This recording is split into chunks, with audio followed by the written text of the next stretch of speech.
Knit uppers, wide toe boxes, and 7 to 12 millimeter stack heights have become must-haves for companies creating sporty barefoot shoes. Feelgrounds has finally entered that chat with their new Move, which combines all of those solid barefoot lifting shoe aspects while maintaining the good looks that we've come to love from Feelgrounds. Expect to learn more about how the knit upper feels, how the sole performs, and our opinions about what happens when Feelgrounds' stylish DNA meets a sport model shoe. As always, there are timestamps in the description if you want to jump around to different parts of the video, but for now, let's send things over to Eric to talk about what he likes about the Move. Alright, I'm going to talk about a few different things when it comes to the likes of the Feelgrounds Move. I'm going to talk about all the uses that I've gotten out of it, the material that it's made out of, and then briefly mention the lacing system that's on it. So let's talk about the uses that I've gotten out of this. So I took it to a park that's nearby my house that has a paved running trail, exercise equipment along that trail, and a pickleball court, and I used it in each of those situations and it performed super well for me. I really think it's a jack of all trades but master of none. Now when it comes to running, it's a very minimal runner. There's not a lot under your foot, so your feet definitely have to be adjusted to that, but I do like the way that it performs as a running shoe. It reminds me of my Vibram KMD Evos with the way that this knit upper has been constructed, and that was my favorite Vibram running shoe, so it was a very familiar feeling for me. It also worked really well on the pickleball court, which I was kind of surprised by. The court itself had a glossier finish to it, so I didn't think that this was going to grip very well, but it actually did a good job. Again, as long as your feet are adjusted to such a low stack height, then this could be a fun court shoe for you as well. And then when it came to that exercise equipment, I like the way that it let me move very naturally. It's very lightweight. It's like nothing is there at all, but it gives your foot some protection so that you can do different exercises with it. So it performed really well at that park. I've also used it slacklining because the barefoot qualities that it has are top notch, like always from Feelgrounds, with a wide toe box, a zero drop platform, and it's very flexible. So your foot can move the way that it's supposed to, and because of that, it worked really well for me on a slackline too. Now as far as the material goes with this shoe, it's made out of Tencel lyocell. So I did a little bit of research so I could figure out what that was, and it's made out of trees. Now it's chemically processed to get to the point where it can be made into this knit upper, but I like that. It's made out of sustainably sourced trees, and Feelgrounds has always come under a little bit of scrutiny from some of our viewers because of the plastic and the faux leathers that they use, but they've since started making shoes with more natural materials. This is a little sneak preview to something that we'll be reviewing soon, the canvas courtside. Probably going to be one of the last summer shoe reviews that we do, but it's something coming down the pipeline. And now when it comes to that lacing system, there are 3 different ways that you can lace it. So it's got normal eyelets, and then it's got these ring eyelets as well that you can see there. Now if you put it just through the normal eyelet, it's going to give you the least amount of tension across the top of your foot. If you put it through the eyelets and the ring eyelets, then it's going to be a medium tension, and then if you put it just through the ring eyelets, then it's going to be the maximum tension that it gives you. So you can kind of adapt the shoe to the activity that you're doing and the tension that you're going to need. If it's something that you're going to be doing a lot of lateral movements, then you can just use those eyelets and get that maximum tension. So the versatility that it provides there, I think, is really cool too. I think that this thing just overall delivers on what it's supposed to be in every way possible. Now I'm going to send it over to Chris to talk about his likes of the shoe. Getting into my likes of the new Feelgrounds Move, the first thing I want to mention is the toe box. What we found with Feelgrounds toe boxes in general is that from shoe to shoe, it seems like they work with a standard last. So the toe box doesn't really change very much. So I don't know if it's because of the materials used. The knit upper here is very stretchy. That might make this thing feel wider overall. That is what I find, is that it feels wider than something comparable like the high-rise knit that we've already reviewed. I think this feels wider, so I love this toe box. The next thing I want to mention is the on-foot feel. There are no socks needed with this shoe. They have completely finished the inside of this shoe. Even if you take the insole out, the insole is very nice in my opinion. I love how it feels on my foot, and then that knit upper is extremely comfortable and breathable.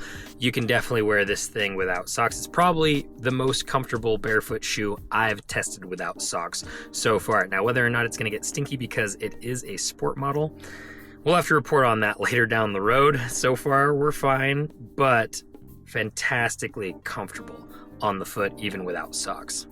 The next thing I want to mention is how extremely lightweight this thing is. That's going to come from a combination of the stack height overall and that knit upper. That knit upper is extremely light and stretchy and comfortable. I can't say enough good things about this upper. And then the sole, minimal as always from Feelgrounds, not their most minimal, but that is going to make this shoe a little bit more versatile along with how lightweight it is. Getting into that last like, which is the versatility, I think this shoe looks and feels good enough to be a solid casual shoe. With 8mm, that's a great weightlifting stack height. So in my opinion, this shoe can do a lot of things and do them well. With our likes of the shoe out of the way, it's time for us to get into our dislikes. But first, we want to mention some affiliates, one of which is Feelgrounds.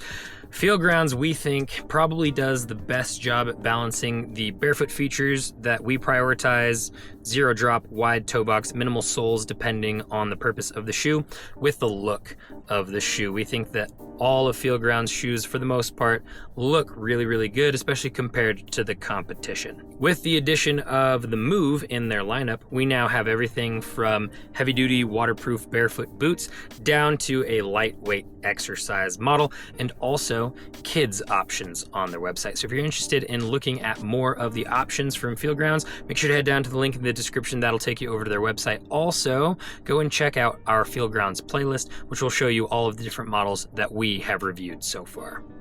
Okay, when it comes to my dislikes of the shoe, there really isn't much for me to say here. I think I'm just going to briefly echo a couple of things that Chris will talk more in depth about, but the tongue does move around quite a bit, and then the outsole could definitely be grippier. If there were things that they could update, I would say fix those two things, and it's going to make the shoe even better than it already is. And they're definitely not deal breakers by any means. This thing still performs really well, and it's very comfortable on your foot. As far as my final opinion goes of the shoe, I think that it is a jack of all trades, master of none, except in one situation.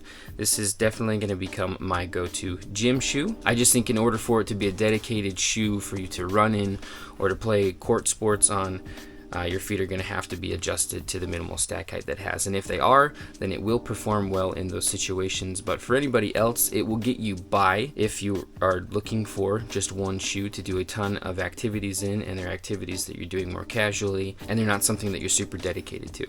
So I really like the Feelgrounds Move. I like the material that they made it out of. It hugs your foot just right, but it's also stretchy, so it's not uncomfortable at all. Keeps your feet cool, keeps them dry, and I've loved using this thing for all of my different active endeavors. Let's send it over to Chris now so that he can give you his dislikes of the shoe. Getting into my dislikes of the Move, the first thing I want to talk about is the traction pattern on the outsole. It's more of a concern because I haven't experienced any negatives with this, but comparing it to the classic casual outsole pattern that we have on the high-rise knit and the courtside mid and some other shoes from Feelgrounds, this is a really fantastically grippy pattern, and I kind of half expected to see that on here. They ended up going with something different, and I don't really know why, but my concern is that that's going to wear pretty slick over time. Right now it's fine. I lift on rubber mats, so I don't experience a lot of slipping in general, but if you're lifting on wood or concrete, it might be a concern for you.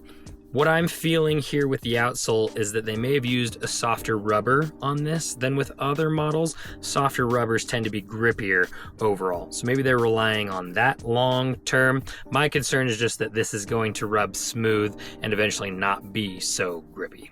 The other thing that I don't love about this shoe is what they decided to do with the tongue. The tongue is not sewn in up the sides at all. Sometimes some companies will sew in one side, like halfway up, to make sure that that tongue stays in place.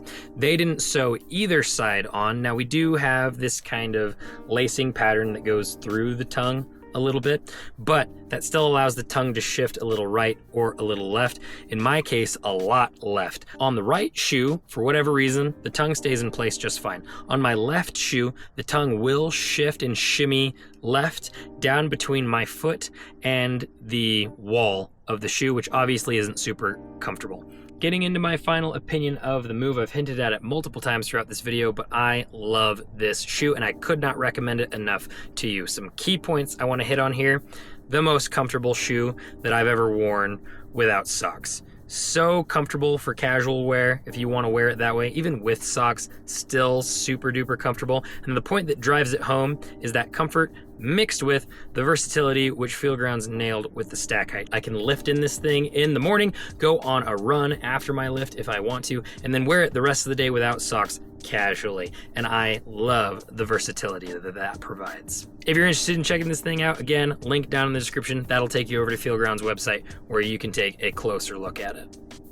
As always, folks, thank you so much for the view. We really appreciate it. If you liked this video, make sure that you're liked and subscribed to the channel. We have a ton more gear reviews coming down the pipeline. You can also follow us at a few different places online. You can check out our Patreon page. Subscription there is only $1 a month, and then you get some exclusive content from us that we don't post anywhere else. We're also very active on Instagram. When Chris gets in the gear that we're reviewing, he unboxes it and then he posts it there. So if you want to get an up-to-date view of the things that we're getting on our hands and starting to work with, and follow us on Instagram. You can also come and follow us on Strava. That's a cool app where you can track all of your active endeavors. So whether that's running or hiking or biking or paddling, whatever it is, you can go on there and you can log it and keep track of it all there. And it's also meant to build a community. So come and follow us. We'll follow you back and come be part of that little community that we're starting to build up on Strava. And we will see you in the mountains.